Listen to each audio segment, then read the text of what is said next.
Excel PU college ಗುರುವಾಯಿನಕೆರೆ, ಕರ್ನಾಟಕದ number 1 PU college. Admissions open now. Davanagere ದಕ್ಷಿಣ ವಿಧಾನಸಭಾ ಕ್ಷೇತ್ರ ಗೆಲ್ಲೋದು ಬಿಜೆಪಿಯ ಟಾರ್ಗೆಟ್ ಆಗಿದೆ. ಈಗ ಆ ರೆಬೆಲ್ಗಳನ್ನ ಒಟ್ಟುಗೂಡಿಸುವಲ್ಲಿ ಮಾಜಿ ಮುಖ್ಯಮಂತ್ರಿ BS ಯಡಿಯೂರಪ್ಪ ಸಕ್ಸಸ್ ಆಗಿದ್ದಾರೆ. ನೋಡಿ, 2024 ಲೋಕಸಭಾ ಕ್ಷೇತ್ರದ ಚುನಾವಣೆ ಬಳಿಕ ದಾವಣಗೆರೆಯಲ್ಲಿ ಬಣಗಳ ಬಡಿದಾಟ ಇತ್ತು. GM ಸಿದ್ದೇಶ್ವರೇ ಒಂದು ಬಣ ಆಗ್ಬಿಟ್ಟಿದ್ರು, MP ರೇಣುಕಾಚಾರ್ಯ ಅದ್ದೇ ಇನ್ನೊಂದು ಬಣ ಇತ್ತು. ಈಗ ಯಡಿಯೂರಪ್ಪ ಹೋಗಿದ್ದಾರೆ, ಒಗ್ಗಟ್ಟು ಪ್ರದರ್ಶನ ಮಾಡಿಸಿದ್ದಾರೆ. ಉಪಚುನಾವಣೆ ಗೆಲ್ಲೋದಕ್ಕೆ ಸಿದ್ದೇಶ್ವರ ಟೀಮ್ ಕೂಡ ಸಾಥನ್ನ ಕೊಡ್ತಾ ಇದೆ. ಒಗ್ಗಟ್ಟಿನ ಸಂದೇಶದ ಮೂಲಕ ಬಿಜೆಪಿಗೆ ಗೆಲುವು ಸಿಗತ್ತಾ ಈ ಕ್ಷೇತ್ರದಲ್ಲಿ ಅನ್ನೋ ಕುತೂಹಲ ಹೆಚ್ಚಾಗಿದೆ. ಈಗ ಕಸರತ್ತನ್ನು ಆರಂಭಿಸಿದ್ದಾರೆ ಮಾಜಿ ಮುಖ್ಯಮಂತ್ರಿ BS ಯಡಿಯೂರಪ್ಪ.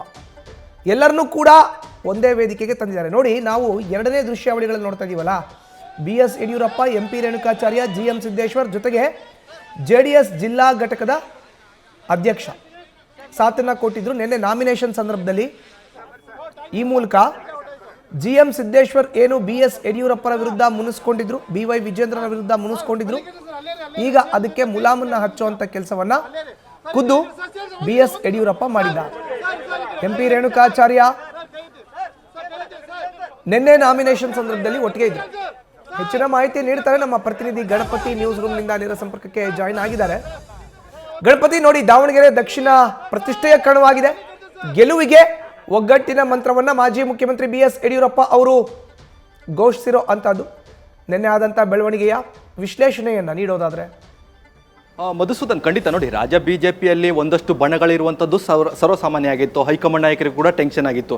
ಯಾವಾಗ ಅಭ್ಯರ್ಥಿಗಳನ್ನ ಘೋಷಣೆ ಮಾಡ್ತಾರೆ ಅನ್ನೋದು ಕೂಡ ಸಾಕಷ್ಟು ಒಂದಷ್ಟು ಟೆನ್ಷನ್ಗಳು ಕೂಡ ಹೈಕಮಾಂಡ್ ನಾಯಕರಿಗೂ ಇತ್ತು, ರಾಜ್ಯ ನಾಯಕರಿಗೂ ಇತ್ತು. ಈಗ ಅದೆಲ್ಲವೂ ಕೂಡ ಬಗೆಹರಿದಿದೆ. ಕಾರಣ ಏನು ಅಂತಂದ್ರೆ, ಮಾಜಿ CM ಯಡಿಯೂರಪ್ಪನವರು ಆ ಬಣ ರಾಜಕೀಯಕ್ಕೆ ಒಂದಷ್ಟು ಬ್ರೇಕ್ ಕೂಡ ಹಾಕಿದ್ದಾರೆ. ನೋಡಿ, ದಾವಣಗೆರೆ ದಕ್ಷಿಣದಲ್ಲಿ ಸಾಕಷ್ಟು ರೆಬಲ್ಸ್ ಟೀಮ್ ಅವರು ಕೂಡ ಒಂದಷ್ಟು ಒತ್ತಡವನ್ನು ಹಾಕಿದ್ರು. ಅಭ್ಯರ್ಥಿಗಳನ್ನ ಬೇರೆ ಹಾಕಬೇಕು, ನಮ್ಮ ಅಭ್ಯರ್ಥಿಗಳನ್ನ ಹಾಕಬೇಕು, ಈ ಎಲ್ಲ ಕೂಡ ಚರ್ಚೆ ಕೂಡ ಆಯಿತು.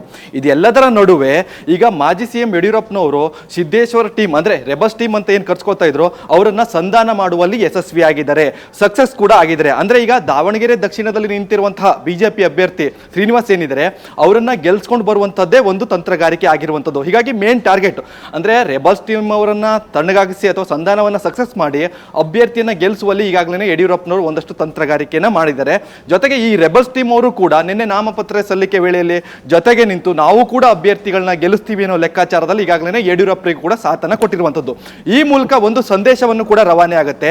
ದಾವಣಗೆರೆ ದಕ್ಷಿಣ ಕ್ಷೇತ್ರವನ್ನ ಬಿಜೆಪಿ ಗೆಲ್ಲುತ್ತೋ ಬಿಡುತ್ತೋ ಗೊತ್ತಿಲ್ಲ, ಆದ್ರೆ ಫೈಟ್ ಅಂತೂ ಇರುತ್ತೆ ಅನ್ನೋದು ಕೂಡ ಒಂದು ಸ್ಪಷ್ಟ ಸಂದೇಶ ಹೈಕಮಾಂಡ್ ನಾಯಕರಿಗೆ ಹೋಯ್ತು. ಕಾರಣ ಏನು ಅಂತಂದ್ರೆ, ಇಲ್ಲಿರುವಂತಹ ಬಣ ರಾಜಕೀಯದಲ್ಲಿ ಬಿಜೆಪಿ ಎಲ್ಲಾದ್ರೂ ಕೂಡ ತನ್ನ ವೈಫಲ್ಯಗಳನ್ನ ಪ್ರಯತ್ನ ಮಾಡಿ ಕ್ಷೇತ್ರವನ್ನ ಬಿಟ್ಕೊಡ್ಬೇಕಾಗುತ್ತೋ ಅನ್ನೋದು ಕೂಡ ಒಂದು ಸಾಕಷ್ಟು ಟೆನ್ಷನ್ ಕೂಡ ಇತ್ತು. ಆದ್ರೆ ಈಗ ಯಡಿಯೂರಪ್ಪನವರ ಎಂಟ್ರಿಯಿಂದ ಅದೆಲ್ಲವೂ ಕೂಡ ಬಗೆಹರಿದು ಒಂದಷ್ಟು ಬಿಗ್ ಫೈಟ್ಗೆ ಅಂದ್ರೆ ಬಿಜೆಪಿ ವರ್ಸಸ್ ಕಾಂಗ್ರೆಸ್ ನಡುವಿನ ಫೈಟ್ಗೆ ಈಗಾಗಲೇ ಯಡಿಯೂರಪ್ಪನವರ ತಂತ್ರಗಾರಿಕೆಯಿಂದ ಗೆಲುವಿನ ಮುನ್ಸೂಚನೆ ಕೂಡ ಇರುವಂತದ್ದು.